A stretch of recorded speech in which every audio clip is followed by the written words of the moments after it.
Ubusobanuro bw'izina Dismas. Dismas ni izina rikomoka mu Burayi rikunze gukoreshwa cyane mu ndimi z'i Burayi, cyane cyane mu Bakristo ndetse no mu Kilatini. Dismas rero ni izina rishobora kugira ubusobanuro butandukanye bitewe n'inkomoko. Nk'ubwo hari abarisobanura yuko risobanura kurasa kw'izuba, hari abasobanura yuko risobanura uwagarutse, cyangwa se hari abasobanura yuko risobanura impuhwe cyangwa se kwakira imbabazi. Imwe mu mico n'imigirire ikunze kuranga umuntu witwa Dismas. Dismas ni umuntu uzi gutekereza cyane ku rwego ruhagije.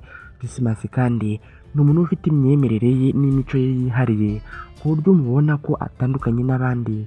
Dismas kandi ni umuntu ukunda impinduka mu buzima bwe bwose, ahora ashakisha impinduka. Dismas ni umuntu ukunze kuba aciye bugufi kandi yiyoroshya. Dismas kandi ni umuntu uba wubaha kandi agakunda no kwirinda amakosa. Dismas ni umuntu uba ugira umutima woroshye kandi ugira impuhwe.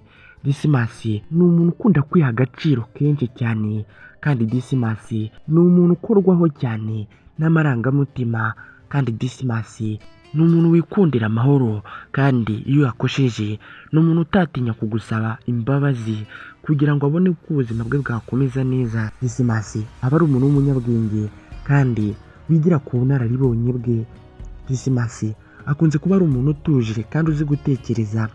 Dismas aba ari umuntu w'umwizerwa. Dismas ni umuntu udaheranwa, wa muntu wemera yuko amahirwe ya kabiri nayo akora. Rino zina Dismas ni izina ryakunze gukoreshwa cyane mu gihugu cya Kenya, mu gihugu cya Tanzania ndetse no mu gihugu cya Philippines ndetse n'ahandi hose haboneka abakristo benshi. Bamwe mu bantu bamenyekanye cyane kuri rino zina Dismas harimo Dismas Indiza, uyu yamenyekanye cyane kubera gukina golf. Hari kandi Dismas 10, uyu yamenyekanye cyane kubera kwiruka muri marato.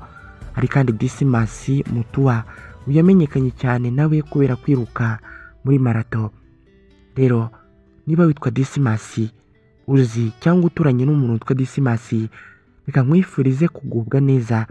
Reka nkwibutse gukora subscribe niba utarayikora.